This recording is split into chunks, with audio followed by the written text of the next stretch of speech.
Si Tulus dan Ikan Emas Ajaib. Di sebuah desa kecil di pesisir Aceh, hidup seorang pemuda bernama Tulus. Dia tinggal bersama ibunya yang sudah tua di sebuah rumah kayu sederhana di tepi pantai. Tulus dikenal oleh penduduk desa sebagai pemuda yang rajin, jujur dan rendah hati. Meskipun hidup dalam kemiskinan, Tulus tidak pernah putus asa dan selalu bersyukur atas apa yang dimilikinya. Setiap pagi Tulus pergi melaut dengan perahunya yang tua dan kecil. Dia berangkat sebelum matahari terbit dan kembali ke daratan ketika matahari sudah hampir tenggelam. Namun hasil tangkapannya tidak selalu memuaskan. Kadang-kadang dia hanya mendapatkan beberapa ekor ikan kecil yang nyaris tidak cukup untuk makan sehari-hari. Suatu pagi, ketika langit masih gelap, Tulus sudah berangkat ke laut. Udara pagi yang dingin tidak menghalangi semangatnya. Dia berdoa kepada Allah agar diberi rezeki yang cukup untuk hari itu. Setelah beberapa jam melaut, dia mulai menarik jaringnya dengan penuh harap. Ketika dia memeriksa jaringnya, Tulus terkejut melihat seekor ikan emas yang berkilauan terjebak di dalamnya. Ikan itu sangat indah dan berbeda dari ikan lainnya yang pernah dia lihat. Saat dia hendak memasukkannya ke dalam keranjang, ikan emas itu tiba-tiba berbicara dengan suara lembut. "Wahai Tulus, aku adalah ikan ajaib. Jika kau melepaskanku kembali ke laut, aku akan mengabulkan satu permintaanmu." Tulus tertegun mendengar ikan itu berbicara. Dalam hatinya dia teringat akan ajaran ibunya yang selalu mengatakan agar tidak serakah dan selalu bersyukur.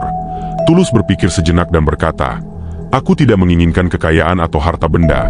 Yang kuminta hanyalah agar hidupku dan ibuku selalu diberkahi dan diberikan kesehatan." Ikan emas itu tersenyum dan berkata, "Permintaanmu sangat mulia wahai Tulus. Karena kebaikan hatimu, Allah akan memberkatimu lebih dari yang kau minta." Setelah berkata demikian, ikan emas itu melompat kembali ke laut dan menghilang. Setelah kejadian itu, Tulus kembali ke desanya. Hari itu dia merasa lebih tenang dan damai. Beberapa hari berlalu dan kehidupan Tulus perlahan mulai berubah.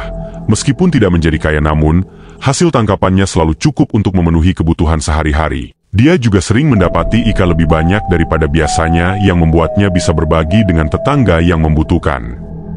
Suatu ketika, datanglah seorang saudagar kaya dari kota ke desa Tulus. Saudagar tersebut mendengar tentang kebaikan hati Tulus dan memutuskan untuk berkunjung. Setelah berbincang, saudagar itu menawarkan Tulus untuk menjadi mitranya dalam bisnis ikan. Tulus dengan kerendahan hati menerima tawaran itu dan usaha mereka berkembang pesat. Seiring waktu, kehidupan Tulus dan ibunya semakin membaik. Namun Tulus tetap rendah hati dan tidak pernah melupakan asal-usulnya. Dia selalu berbagi rezeki dengan penduduk desa dan membantu mereka yang kesulitan. Kita bisa mengutip sedikit pesan dari cerita ini, adalah bahwa Allah selalu memberkati mereka yang tulus dan ikhlas dalam berbuat baik. Dalam Islam, penting untuk bersikap qanaah, yaitu merasa cukup dengan apa yang dimiliki dan selalu bersyukur atas segala karunia-Nya. Kekayaan sejati terletak dalam hati yang penuh rasa syukur dan kemampuan untuk berbagi dengan sesama.